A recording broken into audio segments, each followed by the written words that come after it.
God. The framers of the Constitution, Christians or deists? Let's define that term deist, because I'm sure many people in this class, or many people taking the class through DVD or webcast, have been confronted with that. Well, weren't our framers deists? Let's take a look at what a deist is. Deism is the belief of an absentee God. In other words, God came down, established the earth, created everything, and created laws to govern His universe. Then He stepped back and is no longer involved in the affairs of His creation. Well, let's just say, for the sake of argument, these modern secular humanist thinkers that want to apply their mentality to our founders, if we were to say that they were deists, they're still more Christian than they are atheists. So even the term deism doesn't negate from the standards, the fixed standards that God has created, but I disagree. I believe that our framers and our founders overwhelmingly were Christian. I want to speak about the church affiliations of the Constitutional Convention delegates. Out of the 55 of them that were recorded, 28 were Episcopalians, not deists. 8 were Presbyterians, not deists. 7 Congregationalists, not deists. 2 Dutch Reformed, not deists. 2 were Lutherans, 2 Methodists, 2 Roman Catholics, none of which are deists. 1 was unknown. That's not because we couldn't tell, it was just because there's not enough information about it. That was declared from Virginia. There's just not enough known about the man. 3 were given the label of deists. Now the evidence does not support that these men were Benjamin Franklin, George Washington, and Thomas Jefferson, and I'm going to get back to that and attack that question head on, because I do not believe the evidence would support that any of those men were deists. Now, as we look closely in the political writings and those evidences that were found around the time of framing the Declaration of Independence and the Constitution, 34% of the quotations in the framers' writings came from the Bible. You can also see, when discussing about Christianity in our foundation, Christianity in the Constitution, it's a wonderful book by our good friend John Eidsmoe. But the Bible was the chief source of the framers' education as well. You can see the New England Primer. We actually reprint this here at Institute on the Constitution. I'd love to share that with you. You can go to our website, theamericanview.com. My children have been raised on it. I know Pastor David Whitney's children have been raised on it. Michael Perutka's children were raised on it. Very, very important thing. It educated, essentially, almost all of the framers of the Constitution and the Declaration. The best way to find out if our framers were Christians or not is let's take some of their statements, should we? They're right in your notebook. You can read along if you'd like. Benjamin Franklin, who was targeted as being one of the deists in that study we discussed earlier. He said this: in the beginning of the contest with Britain, when we were sensible of danger, we had daily prayers in this room for divine protection. Now he's in the Constitutional Convention referring to the delegation that brought the Declaration of Independence. He said, our prayers, sir, were heard. If he's a deist, then prayers are pointless, and prayers definitely would not get heard because God has nothing to do with the affairs of men. So here is a statement contradicting that, and it's taken in the Constitutional Convention, claiming both times he was praying and God was listening in both conventions. They were graciously answered. So not only did they pray, God heard and He answered. I have lived, sir, a long time, and the longer I live, the more convincing proofs I see of this truth, that God governs in the affairs of man. Need I say more?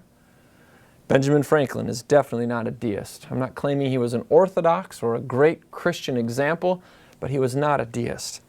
Thomas Jefferson, in his second inaugural address in 1805, said, I shall need, again, he was targeted as a deist, I shall need the favor of that being in whose hands we are, who led our forefathers, as Israel of old, from their native land and planted them in a country flowing with all the necessities and comforts of life, who has covered our infancy with His providence. How could He have covered us in our infancy with His providence? If Jefferson believed he was a deist, God would have had nothing to do with us.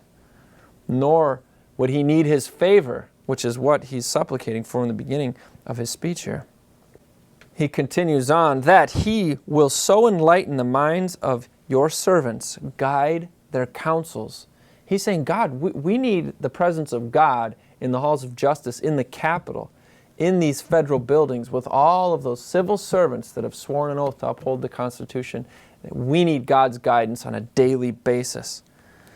He said to guide their counsels and prosper their measures, that whatsoever they do shall result in your good, the people's good, and shall secure to you the peace, friendship, and approbation of all nations. He needed God for that. A deist would not be asking God for any help for this.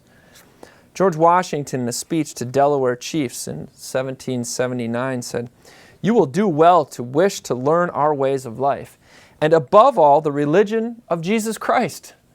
He didn't take the advantage there to proselytize for deism. He took the opportunity there to encourage the Native Americans to learn the religion of Jesus Christ. So again, this is something that we need to understand. When people say deism, we need to look at the founders themselves, look at their life. Does it line up with the life of a deist? Alexander Hamilton urged the formation of a Christian constitutional society, far from Americans united for separation of church and state. He wanted to preserve the values essential to this nation, he said, on his deathbed in 1804. He said, "I have a tender reliance on the mercy of the Almighty through the merits of our Lord Jesus Christ." John Jay was the first Chief Justice of the United States Supreme Court. He's also the founder and president of the American Bible Society. That means not only did he oversee the distribution of Bibles throughout America, he personally financed many of those Bibles as well. And he was your first Supreme Court Justice.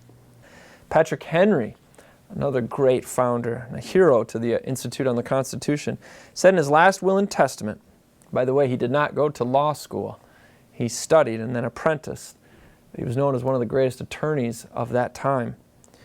"This is all the inheritance I can give to my dear family." Want to know what it was? The religion of Christ can give them one which will make them rich indeed. It was his last will and testament for his wife and children. I think we can come up with a conclusion that overwhelmingly a majority of our founders believed the basic doctrines of Christianity and were active in Christian churches as well. These were elders. These were men that you would see that were held in regard in these churches, not just pew warmers, as we call them nowadays. Even those who did not believe the basic doctrines of Christianity nonetheless believed the basic values of Christianity, and they believed that they were true and good for society. That concludes our lecture on the religious underpinnings of the documents themselves and the people who wrote them. Next, we're going to talk about how that formed their political theory and the historical events that led to the drafting of the documents itself. Thank you so much.